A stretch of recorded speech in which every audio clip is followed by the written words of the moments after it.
Evening all, and thank you very much for attending. Obviously, we were the first attempt at this was to do it in person, face to face, get everyone back in a room with familiar faces and talking about our new pathway restructure. So unfortunately, we decided that for a number of reasons, it was probably going to be a better option just to crack on in the format that we've all known to grown to love over the last 18 months, 2 years with Zoom. If I can just make sure that anyone that's just joined, just pop your name and your organisation in the chat box, and also if I can just ask you all to pop yourselves onto mute, just so that we don't get too much background noise throughout the call. So anyone that's just joined, if you can put your name in and add yourselves onto mute, just so that we don't get too much background noise throughout the call. So this also gives us an opportunity to record doing it online, so that we can share it more widely via our Cricket East YouTube channel and sending it out to all of the clubs to be able to share throughout their coaching staff and others that they wish to send it on to. We're also going to use this as an opportunity to break out into some groups later on and ask you for some more specific feedback. It's probably quite hard as a big group when you're not face to face. So we're going to try, with the help of Will's amazing IT skills, to break us up into some smaller groups and give us an opportunity to have some general feedback. So if you do have questions, just hold on to them until you get into those smaller groups. And of course, after this call, if there's anything you're unclear of, there's plenty of people available to reach out to. We've got a lot of Cricket East staff on the call tonight, and I'm also thankful for Kane Hamilton Boyle from the Sunrisers for joining, who's going to talk to us about the link on the girls' side of the Cricket East Girls Pathway, and also to Luke Sharples from Northamptonshire County Cricket Club, who is joining us to talk about our partnership with them and how they work with us to support us. The key for us is really, obviously, we've made some changes. We've gone about restructuring on the boys' side more so, not too many changes on the girls' side, but we'll allude to that later on. And from here on out, we want to consult and work with you and go on sort of a journey together more, so that we can all feed back in and make sure that we're listening. We're making changes when we need to. So that regular consultation begins from here, and we're going to try to make sure that we do listen and take into account anything that you might have to amend this pathway moving forward. So without further ado, I will pass on to, I think, the first part of if we could have, I'll do my impression. Next slide, please, Will. So the first part of this is going to be talking about the boys' pathway, that's under 13 up to under 18. This is what the ECB call county age groups. Under 13 up to under 18 are the county age group pathway that the ECB give us funding for, essentially. But I won't steal anyone's thunder. I will pass this on to, I think Swanee's up first to talk about the boys, and then we'll move on from there. Thanks very much, mate. Good evening, everyone. Thanks very much for your time this evening. As Sam alluded to there, I'm just going to take sort of 5 minutes just to talk about the boys' pathway. There's been a few changes, obviously, from ECB's end. Talk a little bit about the pyramid structure, which you'll see on the next slide, and yeah, just to give a little bit of a run through. So essentially, we started our next phase, which is 21-22, about a month ago, where we ran end of season assessment days, which were like trial days for the squads from under 13s to under 18s, which were seemingly pretty successful. We decided we wanted to run them outside because we felt there was more scope to cover the more disciplines, rather than just sticking kids in nets indoors for a few weeks in November. So from that, we're selecting squads of 16, and they'll have approximately 35 hours of winter training as we go through the winter phase. The changes from ECB's end for this next phase are they've changed the ECB competition ages. So formally now, under 14s is an ECB age group, under 16s and under 18s, as opposed to previously where obviously 15s, the Bunbury year was the ECB age group. I think the reason primarily for under 16s becoming an ECB comp squad now was it was felt that the gap between 15s and 18s was just too big, and that was, I think that was the general consensus from most counties. So the non-ECB squads therefore obviously are 13s and 15s. So that's where we sit with the current structure from ECB. You'll see from the slides that at 16s and 18s we combine beds and hunts to effectively make Cricket East squads. We feel that from a competition element and from a numbers element, that's the most effective way to enter those squads for the higher age groups. So from 13s to 15s, obviously they remain as beds and hunts respectively, and then we combine them at 16s and 18s.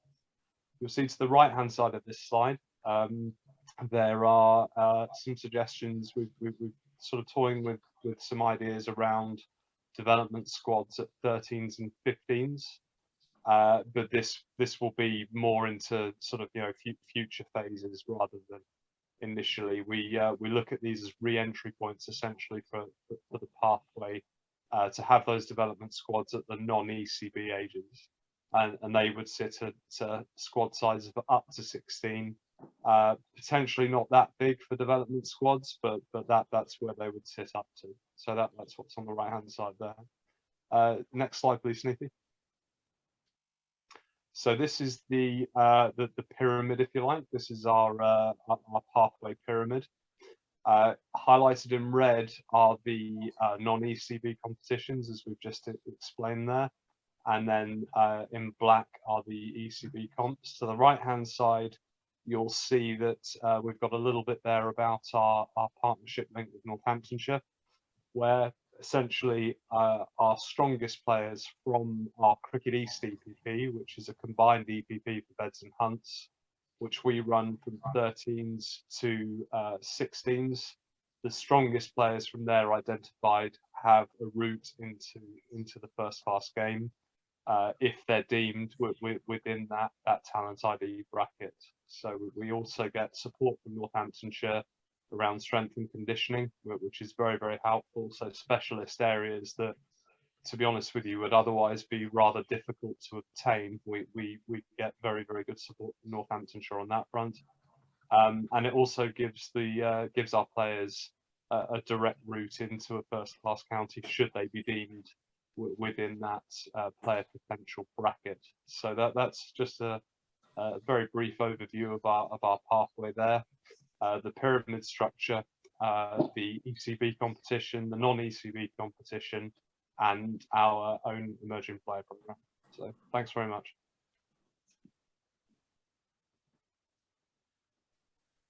We jump to the next slide. I think it's the girls. That's the one thing I would say is that we've not mentioned obvious pathways. This links in with the girls and the boys before I pass over to Jack and Damian.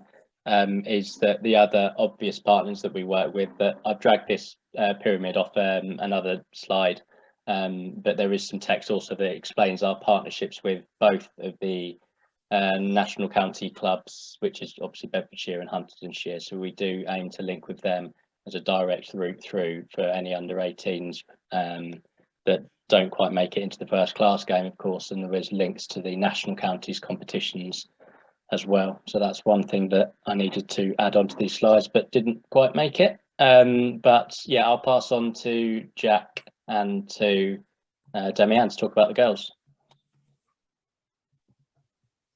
Thank you very much everyone for coming, and also just a massive thank you in general. I've only been in this post for sort of 9 months, but I think the standard of the cricket that all the girls are playing has been phenomenal, and I suppose it's a testament to how well you as clubs have integrated them within your system. So thank you very much for that. So again, very similar to the boys side at the bottom end, we're trying to build respective beds and hunts under 11s and under 13s squads.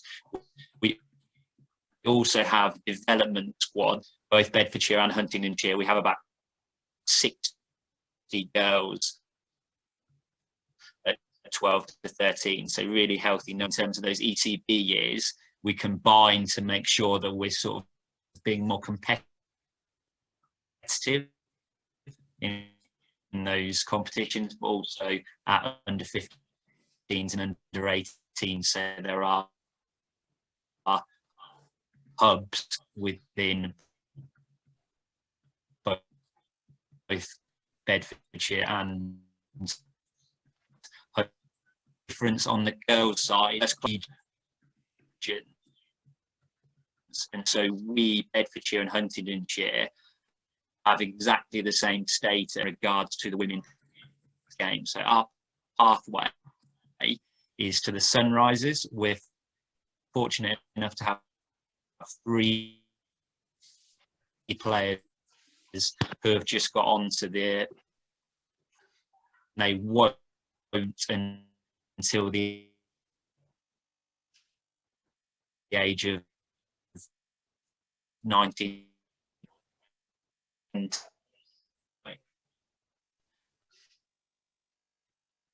Kano, do you want to?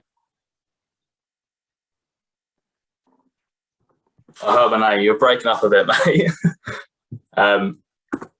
Yeah, I'll jump in from a Sunrisers perspective as a previous employee of Cricket East as well. I think the link that Jack's made so far has been brilliant.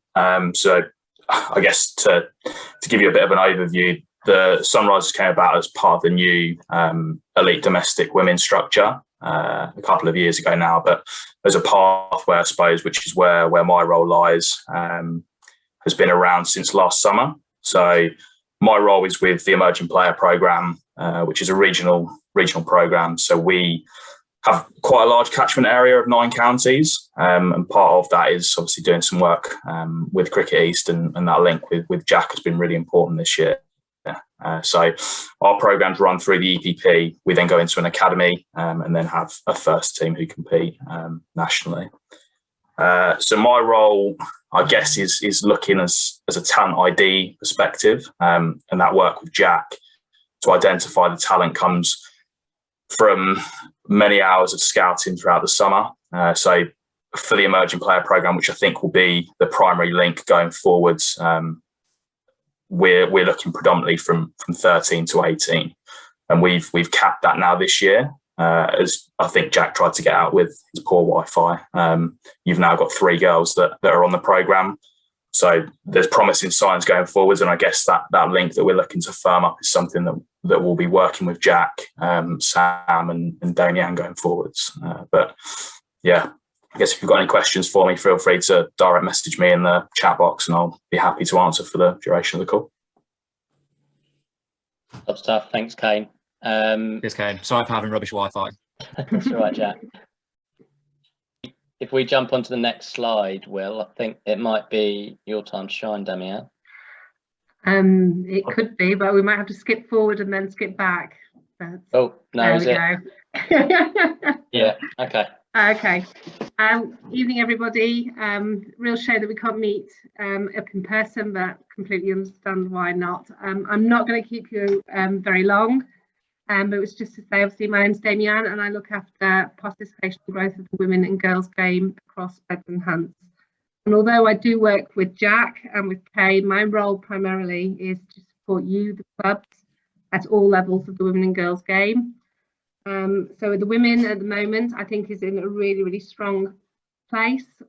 The hard work that the clubs have put in is really starting to pay off, and we've been having some really good conversations. We've got teams entered into sort of official leagues, and we're also now having conversations about setting up our own hardball and softball friendly league, which is a really great place to be in, because the club pathway for the girls is a really, really important step in kind of growing the game. In terms of the girls, we're going to be having some great conversations coming up in terms of with the Beds Youth League and the Hunts Youth League, in working out what's going to be the best format for the coming season and what formats and structures we'd like to have in place. So I'm hoping that we're going to have a COVID-free season so we can really get those plans into place. And my sort of question to you, the clubs, would be is have a look if you ran All Stars and or Dynamos, and if you had really good girl numbers within those two national programs, is thinking about what next steps you could take to help sort of build a route and a pathway for those girls. And obviously I'm here to help and support you with that, and obviously Brad and Will are around as well if there are any questions that we can answer in terms of helping you give girls the best and most appropriate opportunities. That seemed like a whistle-stop tour, but that's me done. That's brilliant. Thank you. Okay, no probs. Will, if you can jump back, I think we're on to Hotshots, which is me. So we can we can jump into this. So if we just pop to the first slide talking about Hotshots. So Hotshots, we have revamped essentially. We did try Hotshots before, and we've taken on a lot of feedback and a lot of opinions on how it went the first time round, and we tried to revamp this to try to make this work and fit in as the base level, the foundation, if you'd like to call it that, of our pathway. So we've had another go at this, and we've revamped it from the original template, so it is going to look slightly different to how you may have seen it in the past. Before, it was perhaps a bit more participation based. We've tried to make sure that the revamp now has a performance focus to it, and one of the bits of feedback I've already had, and a number of people quizzing me, is about the more talented players within this part of the pathway, and there will be things in place to make sure that there's a competitive performance-based aspect to this, to make sure that our better players are pushed and developed at the stage that they need to be. So as you can see from the current structure, the thing that we didn't like, I guess you could say, is that at the moment you run trials for a set number of boys. It might be 40, 50 under 11s, for example, and with the previous squad sizes of 24, it's now 16, but previously it was 24 in the years that we had COVID affected. We'd say welcome to the 24 that were within the squad, give them a number of training weeks throughout the winter. That was the plan anyway. It ended up being in the summer due to COVID, and then the other 26 we'd say cheerio to and better luck next year. So our opinion is that we want to encourage a wider base of being able to see support develop across multiple eyes, multiple times, as many of these kids, and support their development as much as we possibly can. And there's also, I'll come on to it, but I'll come on to the new structure now. So as you can see, the new structure, we've got various hubs across different locations across Cricket East, Bedfordshire and Huntingdonshire, and those hubs will it'll be a sort of first come first served booking system once we open up our bookings next month, for competent and confident hardball cricketers to be able to book on to those hubs indoor. I'll explain later on what we think confident and competent is, so don't worry if you've got any questions. Hopefully I'll answer them, but we can use the breakout rooms later to answer any ones that we don't.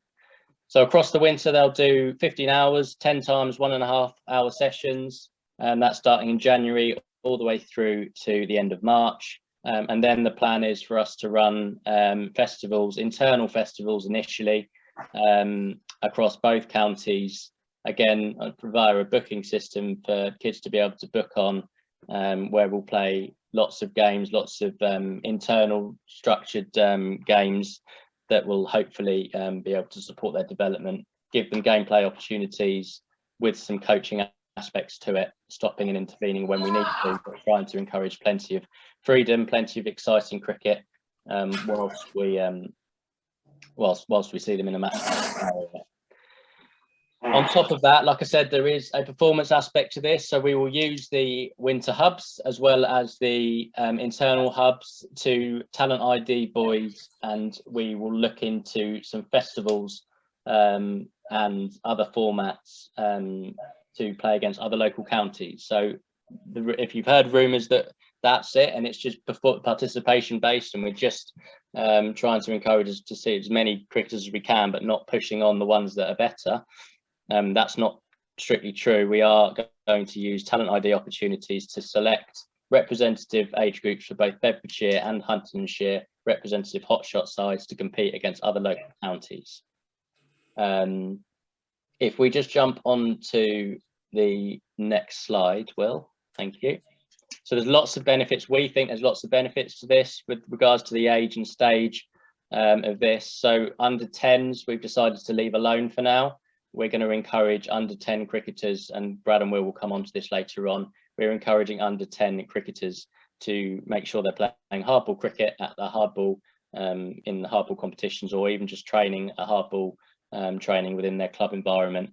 We know that at under 10 level, from what we've seen before, there can be perhaps a bit of you end up with a bit of an unconscious bias, or perhaps a bit of an unfair advantage, because at those age groups under 10s, what we tend to find is they end up stacks full of children from the private school background who have already started training, already started playing within their school cricket and hardball. However, some of those boys from state schools and just playing club cricket perhaps aren't quite ready for hardball cricket. So we think this can perhaps level the playing field, is I think the phrase that we used in one of our team meetings the other day, to give those boys a chance to catch up, and then so that they're ready for the under 11. If you've got a superstar at that age group, we're not saying no, but what we will do is prioritise under 11s that want to book onto the under 11 hub first. If we've got capacity to, or we need to add extra capacity to incorporate those very talented under 10s that you might have, then we will include them as much as we possibly can.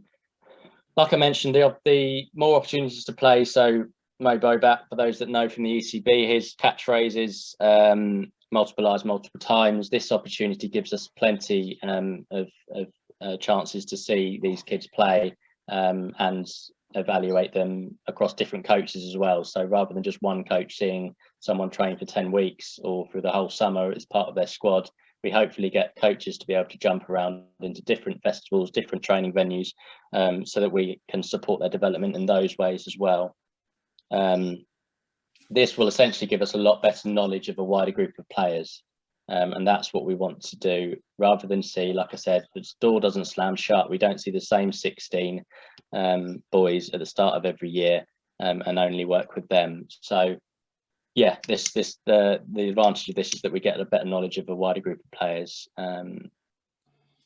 So I've mentioned multiple eyes multiple times. What I will mention is this is in line with a number of other local counties. So I think that leads into the next slide, Will. So to give you a background, like I said, I mentioned at the start, the ECB give us funding, and the county age group pathway in the eyes of the ECB is from under 13 up to under 18. Below that, it's very much the ECB in support of us, asking us questions about what we're doing, but it's very much left to our own devices to come up with a plan as to what we do between the age groups below that. Will, can you just pop to the next slide? Thank you. So this is about the hubs. That's okay. That's not a problem. I will come on. I'll move on to the other. Yeah, if you can, just jump onto that while I've got it in my head. Yeah. So as you can see, we've done a little bit of research. We've done a lot of research around what other counties are doing similar things to this. It's not a one size fits all. It's not either hubs or county age group as we know it. But there is a number of counties locally. I think Norfolk are in yellow because they're the only ones that are doing your old traditional county age group training squads and competitive sort of summer fixture list as you know it. However, Lincolnshire, Buckinghamshire, Berkshire, Oxfordshire, Northants to some extent, perhaps Luke can jump in a moment and talk about that. Hertfordshire do their Charlie cricket, which is another version very similar to Hotshots. So there is a number of counties locally going down these similar routes, and those are the counties that we're going to be working with to create a summer schedule to test those better players in a performance environment at the end of the summer months. Luke, if you're there, do you want to jump in and just talk about what Northants are doing and talk about how it links in with Hotshots and how we work together a bit? Yeah, can do. Good evening, everyone. Yeah, I think I'm really excited actually about this initiative that you guys have got. I've worked in over 6 counties now and seen nearly every system you can think of. And I think this is definitely the way to go at the younger age groups, establishing that wide base and building up from the bottom. As long as, we have a way of identifying those younger players and bringing them through and meeting their needs, I think this is definitely the right direction. As you can see from that map there, everyone is sort of going along those sort of lines. This year we've actually identified over 20 players from Beds and Hunts just through coaches out at games identifying players. But at Northants we have a regional district structure which is run out of our recreational office, still back in the community as it's called now, and their main job is to support clubs obviously on the participation side, but also run the district programme that sort of integrates and bridges the gap between club cricket and the representative pathway. Hopefully we can mould it and move it forward a bit more so it seamlessly integrates a bit better than it does. But effectively the way I see it is that's a programme to support clubs in developing the better club cricketers so our club cricket becomes stronger. So I don't know if you've got any questions on that at all. Thanks, Luke. We'll jump in at the end with there'll no doubt be lots of questions coming out of this. So we'll either jump into the breakout rooms and some questions might come up, but if not, we can put some questions together that anyone has and go from there. But thanks for that, Luke. That's great. Will, oh, I muted myself. Yeah, if you could take me back. So this is where, oh, I'm muted again. It's slightly different from the map in the Huntingdonshire side. I think we've moved it slightly south. I think we're at Saltree and Huntingdon for our Hotshots hubs. I'll have to double check that, but yeah, slightly different, but within the same ballpark geography. And we're going to look at potentially a 3rd hub in Hotshots if the uptake is high. In Bedfordshire, we are looking at Bedford, Sheffield, Luton, and in the past, so those are traditionally the Hotshots hubs and also other other ventures that we've gone into in the past similar to this. Those are traditionally the places that we've looked to work. What we're doing this year is we do feel like over in Leighton Buzzards, club I know quite well, started my coaching career down that part of the world. So there's a lot of clubs around there. There's also a lot of keen cricketers, and their feedback that we got from that part of the county was that they were a bit forgotten about, and the travel distances to training in places like Bedford made it very difficult for them to really engage with the programme. So had a good chat with the club and with other neighbouring clubs, because there's a lot around there, and also we've got such a wide base in Luton and Dunstable and places like that that's not a million miles for them to travel to be able to join that hub as well. So that's just an example of how we've hopefully tried to listen and take some things on board to work with clubs and make sure that we're listening to them. So that's where our locations are going to be for the winter programme, to be confirmed, because things do change, and with the year and a half that we've just had, I'll never completely put my name to anything because things do change. And sports hall venues, I don't know if any of you have found this with a club hat on, but often are tricky to say the least when everything's moving at such a fast pace. So that's our plan on paper, and we'll hopefully be able to stick as close to that as possible. Will, if you could jump ahead. So moving on from this, we've got our internal summer festivals. So the point of these, and I've worked in the past down in Hertfordshire, so I worked on Charlie Cricket quite a lot, and Charlie Cricket is a similar concept to this, and they did internal summer festivals. So essentially what we're doing is booking system to be able to get kids to book on to internal festival days, which are in essence a fun way of playing lots of games, as many games as we can, jumping in and intervening when we need to support the development of and support the the sort of progression of games to make sure that they're evenly balanced, but also making sure that the kids are, well, most importantly enjoying themselves, but also learning from it. So we're going to try and stagger these throughout different locations through the summer, and we're also going to try and stagger it through different stages of the summer, so that they're not all at the start, all at the end, and so on and so forth. But we're going to try to get most of these done towards the beginning to the middle of the summer, and allow us to focus at the end of the summer on some more of the talent ID and more specific work with some of the players that we have identified through the course of the year. The main format of these type of days will be short formats, match play, creating multiple opportunities, and working with them to create some flexible formats and adaptations to your perhaps different rules that you might be used to in standard sort of club cricket games. And like I've mentioned at the bottom here, talent players will be invited to represent Bedfordshire or Huntingdonshire Hotshot representative teams at external festival days versus other local counties. Luke Sharples and I and Luke Swan, we've all had a good chat initially about how we can make that work. In fact, Luke and I met earlier on today just to try and get some ideas around that, and that's something that we definitely feel like we can do. And the other thing I do want to mention, like I said at the start, this is fluid, this is flexible, and we're going to keep working on this till we get what we think is the right model.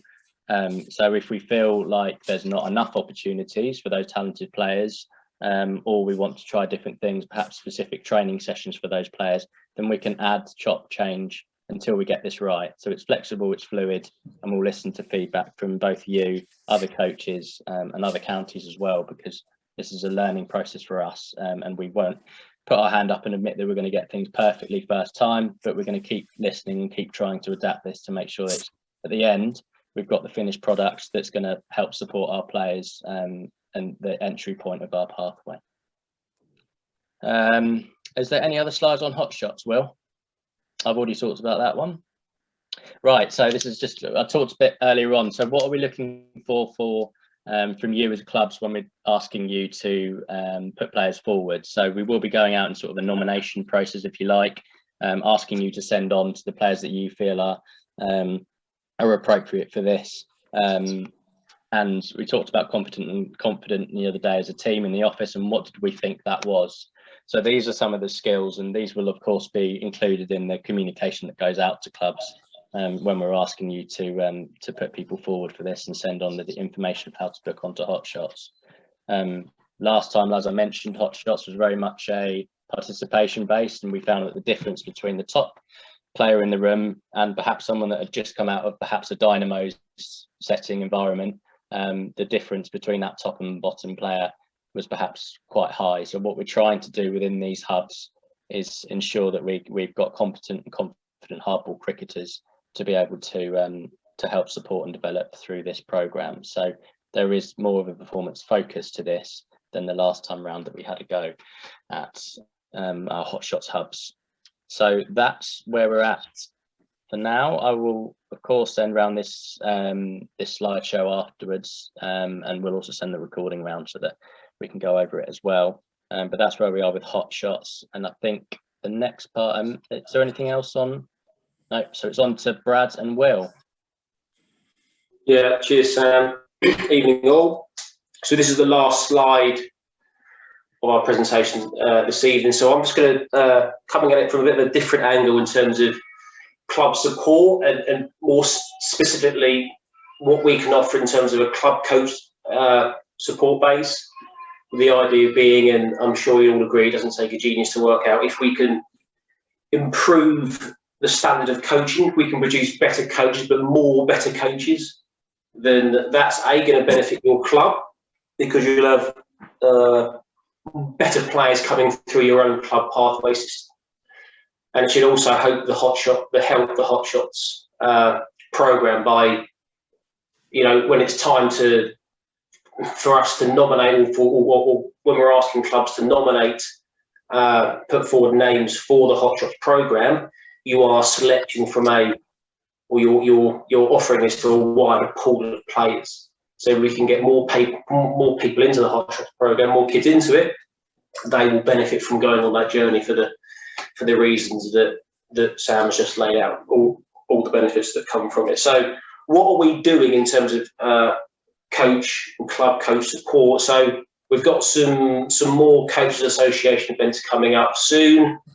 Really pleased with the take up on the two that you can see on the screen there. Bedford College, World Class Basics in Bowling, that's now fully booked, and Saltry is, I think, 1 or 2 away. So really great take up on that. So we will look to run some more sessions in the coming months to meet that demand. So as and when I've got some more information on for you on that, I will share with you and your coaches. The other thing that we're going to look to try and do that we haven't necessarily done before is around about the start of the season, we're going to be up and down across Cricket East region and delivering some club-based, some regional-based CPD sessions for your club coaches. And we're going to base it on what Sam was just talking about in terms of, you know, what is a competent and confident cricketer. Well, if we can upskill, if we can impart some knowledge on the coaches that are going to be working with those players, to give them the confidence, give them the knowledge to create more confident and competent players, then again, that should hopefully be of benefit to those players. So that's what we're going to look to do. We'll also use the latest ECB coach kind of techniques and thinkings to deliver that CPD. So myself and Will are going to work on that over the winter. And when we're a bit further down the line with it, we'll obviously be in touch with you and let you know where, when, exactly how. But we're looking to run it kind of at the start of the season, just so that hopefully you as coach or you as clubs have got kind of that maximum level of kind of engagement from coaches and availability and willingness. So watch this space with that, and we'll be in touch in due course. So just a couple of other reminders really from me before I finish was, we are running some coaching courses. These are readily available on our website. We've got 3 Foundation 1 courses. We've just finished one at Saltry that was fully booked, which is pleasing. And we've got 2 more early on in the new year. And then we're also looking to run the new coach course, or the new core coach course. So this is a brand new qualification. And this is aimed at people that are going to be working with perhaps a higher level of player, for want of a better phrase. There's going to be a bit more to it than the Foundation 1. So the Foundation 1 is all about kind of, you know, making your session safe and fun and enjoyable, and the kids want to come back.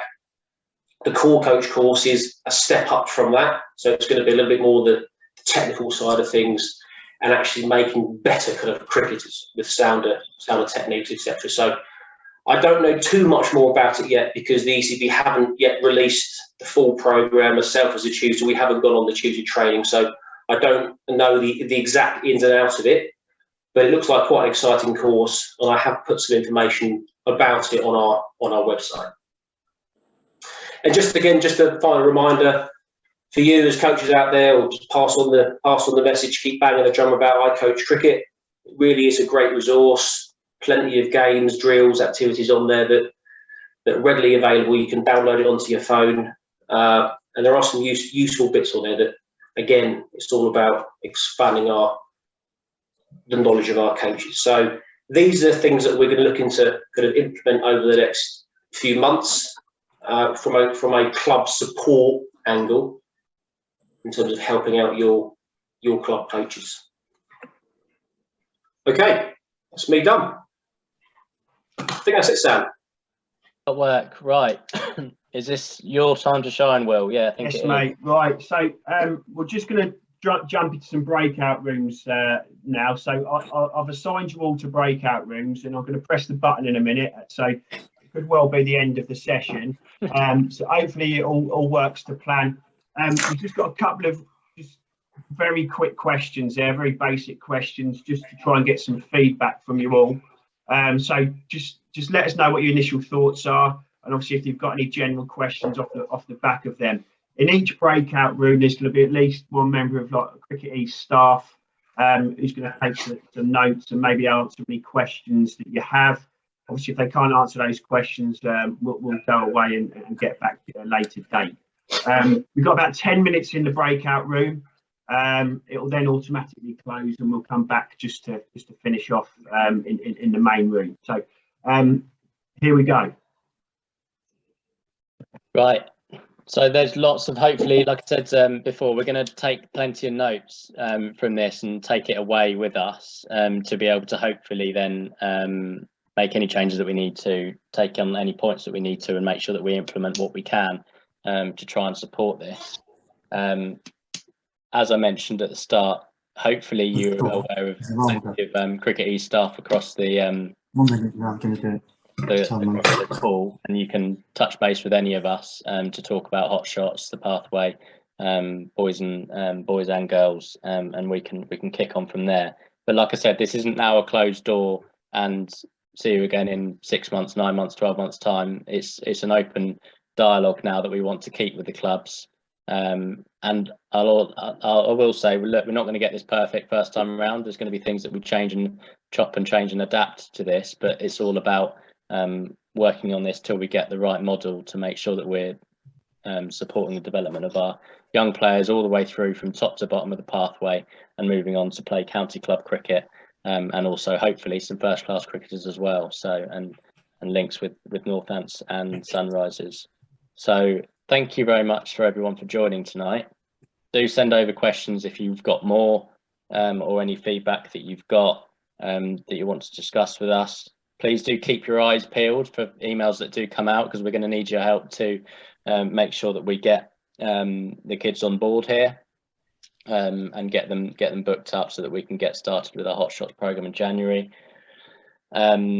And the only other thing to mention is, if your club is keen to host anything that we do in the summer months, then please do stay in touch. We're talking about hopefully having 2 pitches for internal festivals. That doesn't need to be all singing or dancing, 2 strips within, two different pitches available. We're talking about being able to cut, you might use an NTP, you might be able to use cut a strip on the other side of the field if your groundsman will allow it without being too upset. But any clubs that might be interested in doing that type of thing and helping us to support some junior internal festivals, we'd like them to be spread out across a wide geographical area of both counties. So thank you very much for all that you do in club world to bring these kids through, and let's keep working together to hopefully improve the pathway. Thanks all.